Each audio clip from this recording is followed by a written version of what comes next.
Hello. आज हम discuss करने जा रहे हैं जामिया मिलिया इस्लामिया के एडमिशन 21-22 के बारे में डिस्कस करने जा रहे हैं कि सेशन 21-22 का एडमिशन का प्रोसेस क्या है, किन बच्चों को वेट करना चाहिए अगर आपका नाम सिलेक्टेड लिस्ट में है या फिर वेटिंग लिस्ट में है या फिर अभी वेटिंग लिस्ट में नहीं है। कट ऑफ के बारे में डिस्कस करने वाले हैं, डॉक्यूमेंट्स के बारे में डिस्कस करने वाले हैं और रिज़ल्ट किस कोर्स के कब तक के आने के चांसेस हैं ये भी हम इस वीडियो में डिस्कस करने वाले हैं। तो सारी चीज़ें हम इस वीडियो में एक एक करके डिस्कस करने वाले। तो जितने भी बच्चों ने कमेंट करा था तो ये सारी चीज़ें आपका सारे डाउट इस वीडियो में कवर हो जाएंगे। तो चलिए आइए स्टार्ट करते हैं एक एक करके। सबसे पहले हम बात करते हैं जामिया मिलिया इस्लामिया के जिन बच्चों का नाम सेलेक्टेड लिस्ट में आ गया है। तो जिन बच्चों का नाम सेलेक्टेड लिस्ट में आ गया है उनको एडमिशन लेने जाना है और ध्यान रखना है इस बार एडमिशन्स के लिए बहुत कम टाइम दिया जा रहा है। यानी आप देखेंगे फर्स्ट लिस्ट में ही जो है 2 ही दिन का आपको जो है टाइम दिया जा रहा है एडमिशन फॉर्मेलिटीज़ कंप्लीट करवाने के लिए। लेकिन हाँ, लिस्ट जैसे आ जाइए मान लीजिए तो आपको ये कह सकते हैं कि देखिए अभी लिस्ट सितंबर में आ रही है तो अक्टूबर में आपको एडमिशन्स के लिए डेट्स दी गई हैं। तो फर्स्ट लिस्ट में तो अच्छा खासा गैप दिया जा रहा है, लेकिन जो सेकंड लिस्ट आएगी उसके बाद पूरा ये गैप कम होता जाएगा। जैसे मान लीजिए आज लिस्ट आई, हो सकता है परसों एडमिशन्स के लिए आपको जाना हो और 2 दिन की जगह 1 दिन एडमिशन्स का टाइम कर दिया जाए। तो ये चीज़ें भी होती है लास्ट तक के। अब बात करते हैं सेकंड पॉइंट, वेटिंग लिस्ट। जिन बच्चों का नाम वेटिंग लिस्ट फर्स्ट में आ गया है, तो अगर आपका नाम वेटिंग लिस्ट में आ गया है तो आपके चांसेस हैं काफ़ी हद तक कि आप सेलेक्ट हो जाएंगे। तो किसी कैटेगरी के जो है सारे सेलेक्ट हो जाते हैं, लेकिन किसी किसी कैटेगरी के 50% सेलेक्ट होते हैं, 30%। ये डिपेंड करता है कि वो कोर्स कौन सा है। तो अगर आपका वेटिंग लिस्ट में नाम है तब आपको थोड़ा सा मतलब इंतज़ार करना पड़ेगा, आपका नेक्स्ट लिस्ट में नाम आ जाएगा। अब जो सेकंड लिस्ट आएगी उसमें कौन से कैंडिडेट होंगे, उसमें वही कैंडिडेट के नेम, एप्लीकेशन आईडी और रोल नंबर होगा जिन बच्चों का नाम जो है वेटिंग लिस्ट में दिया हुआ था। अलग से बच्चे नहीं आएंगे, सिर्फ वेटिंग लिस्ट वाले ही आएंगे सबसे पहले, क्योंकि वेटिंग लिस्ट फर्स्ट आएगी पहले।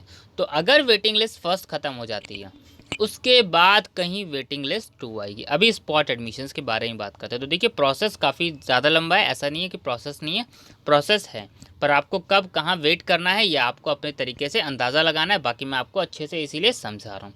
वेटिंग लिस्ट का आपको डाउट क्लियर हो गया होगा। अब बात करते हैं वेटिंग लिस्ट 2 के बारे में। वेटिंग लिस्ट 2 क्या है, देखिए हो सकता है किसी कोर्सेज में आए, हो सकता है किसी कोर्सेज में ना आए। ये कह सकते हैं जिन कोर्सेज में कॉम्पिटिशन्स कम है, जिन कोर्सेज में कॉम्पिटिशन्स कम है चांसेस है कि उसमें वेटिंग लिस्ट 2 आ जाए। अब किस कोर्सेज में ऐसा हो सकता है वेटिंग लिस्ट 2 आ जाए और स्पॉट एडमिशन्स भी आ जाएं।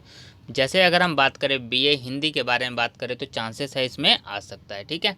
अगर हम बात करें बीए संस्कृत का, इसमें भी चांसेस है आ सकता है। बैचलर ऑफ वी वॉक का बात करें सोलर एनर्जी, उसमें भी आ सकता है।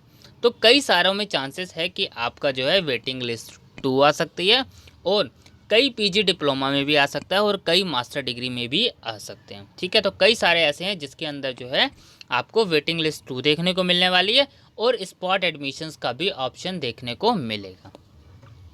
वेटिंग लिस्ट को लेकर डाउट आपका क्लियर हो गया होगा। अब जिन बच्चों का नाम मान लीजिए आपका सेलेक्टेड लिस्ट में भी नहीं है और वेटिंग लिस्ट फर्स्ट में नहीं है, तो देखिए उन बच्चों को क्या करना है, आपको सेफ साइड कहीं एडमिशन ले लेना है। चाहे आप डिस्टेंस में एडमिशन ले लीजिए, चाहे आप रेगुलर में किसी और कॉलेज में, प्राइवेट में, गवर्नमेंट में, जैसे आपको एडमिशन्स लेना है आप ले लीजिएगा सेफ साइड। बाकी आप अपडेट रहिएगा, क्या पता आपका एडमिशन्स आ जाए। अब बात आती है किन बच्चों को वेट करना चाहिए। पॉइंट नंबर थर्ड जिसमें हम बात करने वाले हैं कट ऑफ को लेकर। अब देखिए कट ऑफ को लेकर चैनल पे वीडियोस ऑलरेडी अपलोड है, पास्ट ईयर की कट ऑफ देखनी है आप जो है एंट्रेंस टेस्ट के रिजल्ट की जो है सेशन 2020 की पूरा एक प्लेलिस्ट अलग से बनी हुई है जिसमें सारी की सारी वीडियोस हैंगी। तो आप उसमें आसानी से चेक कर सकते हैं, आपके सारे डाउट्स क्लियर हो जाएंगे प्रीवियस ईयर की कट ऑफ को लेकर। बाकी टेलीग्राम पीडीएफ अपलोड है। अब मान लीजिए किसी कोर्स की कट ऑफ जो है फर्स्ट कट ऑफ अगर हम बात करें कि 52 आई है। अब वेटिंग लिस्ट में सेलेक्टेड कैंडिडेट आ गए, वेटिंग लिस्ट में नाम है आपका, तो बहुत अच्छी बात है कि आपके एडमिशन के चांसेस काफ़ी ज़्यादा हैं। पर अगर आपका वेटिंग लिस्ट में नाम नहीं है, आपको लग रहा है कि मेरा वेटिंग लिस्ट में नाम नहीं आया और आपने आंसर की से मैच करे होंगे अपने मार्क्स और आपको लग रहा है जैसे कि आपके मार्क्स 42 43 आए हैं, तो कहीं ना कहीं अगर वेटिंग लिस्ट 2 आती है तो आपके मार्क्स के, आपके एडमिशन्स की उम्मीद है। तो आपको सबसे ज़्यादा फिर अपडेट रहने की ज़रूरत पड़ेगी। पर आपको एडमिशन कहीं ले लेना है ताकि आपका ईयर वेस्ट ना हो, ये चीज़ आपको ज़रूरी याद रखनी है।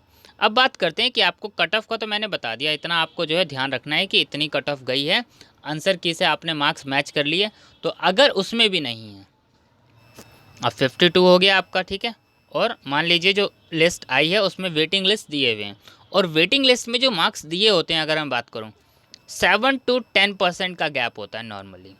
जो फर्स्ट लिस्ट आती है और आखिरी लिस्ट जो होती है 7 to 10% का गैप होता है मार्क्स में। अगर हम बात करें लास्ट तक, जनरल कैटेगरी में अलग गैप होता है, किसी किसी कैटेगरी में ज़्यादा गैप होता है, ठीक है। ये चीज़ हो सकता है वेटिंग लिस्ट 2 आए, किसी कैटेगरी के लिए सीट खाली आ जाए, किसी कैटेगरी के लिए ना आए, ये भी हो सकता है। वेटिंग लिस्ट फर्स्ट जो आएगी, देखिए क्या होता है, किसी कैटेगरी के जो है सारे बच्चे सेलेक्ट कर लिए जाएं, हो सकता है किसी कैटेगरी के लिए कुछ कैंडिडेट सेलेक्ट किए जाएं। तो ये चीज़ें आपको ध्यान रखनी है, आपको अपना कोर्स चेक करना है कि उसमें कॉम्पिटिशन्स का लेवल क्या है, उस हिसाब से आपको अंदाज़ा लगाना है, ठीक है। अब बात करते हैं पॉइंट नंबर 4, डॉक्यूमेंट के बारे में।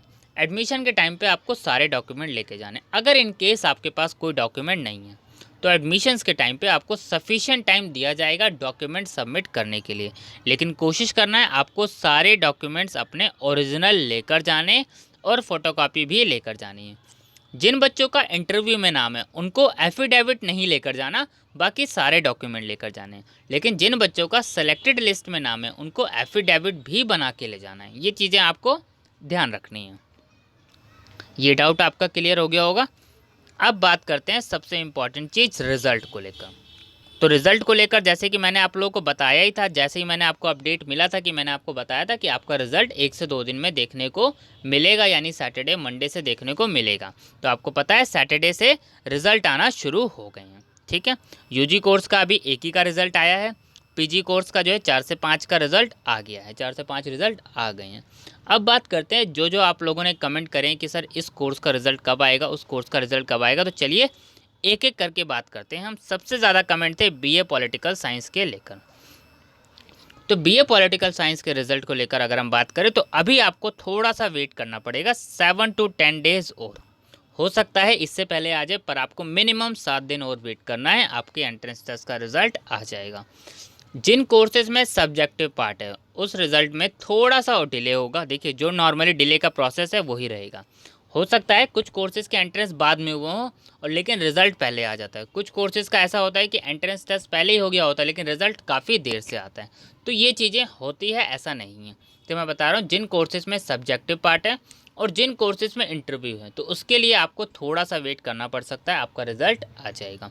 वही अगर हम बात करें बीएलएलबी का भी, तो बीएलएलबी के लिए भी आपको वेट करना पड़ेगा। थर्ड, बीए हिस्ट्री का रिज़ल्ट कहीं ना कहीं आपको नेक्स्ट वीक देखने को मिल जाएगा। बीए हिस्ट्री का भी मिल जाएगा, बीएड स्पेशल एजुकेशन का भी, बीएड नर्सरी का भी आपको नेक्स्ट वीक रिज़ल्ट देखने को मिल जाएगा। हो सकता है पहले भी आ जाए, मैं ये नहीं कह रहा कि पहले नहीं आ सकता, पर मैं आपको एक एक्सपेक्टेड बता दे रहा हूँ कि इस बीच में आने के चांसेस हैं। BFA applied art, painting art education, कहीं ना कहीं आपको रिज़ल्ट कल देखने को मिल जाएगा, कल अदरवाइज़ परसों तक के आपका रिज़ल्ट आ जाएगा, ठीक है। जैसे ही रिज़ल्ट आएगा मैं आपको वीडियो बना के इन्फॉर्म कर दूंगा। बीएड के रिज़ल्ट के लिए भी अभी आपको वेट करना पड़ेगा 7 से 10 दिन, उसके लिए भी आपको वेट करना पड़ेगा। यानी अभी आपको जो है कम से कम जो है अगर हम बात करें 10 से 12 दिन में ऑलमोस्ट यूजी कोर्स के रिज़ल्ट अनाउंस हो जाएंगे ज़्यादातर। अगर हम बात करो उसमें ज़्यादातर कौन कौन से कोर्सेज आ रहे हैं, बीए एलएलबी अगर हम बात करें, बीए पॉलिटिकल साइंस के बारे में बात करें, बीए सोशियोलॉजी, जियोग्राफी, इनका भी, तो ये सब रिज़ल्ट कहीं ना कहीं आपको 7 to 10 डेज़ में आ जाएंगे, ठीक है। तो मैंने आपको एक्सपेक्टेड अंदाज़ा बता दिया कि कब तक के आ सकते हैं। बाकी जैसे जैसे रिज़ल्ट डेली जो भी आएंगे सारे आपको वीडियो बना के इन्फॉर्म कर दिया जाएगा और पीडीएफ टेलीग्राम अपलोड कर दिया जाएगा, ठीक है। Thank you.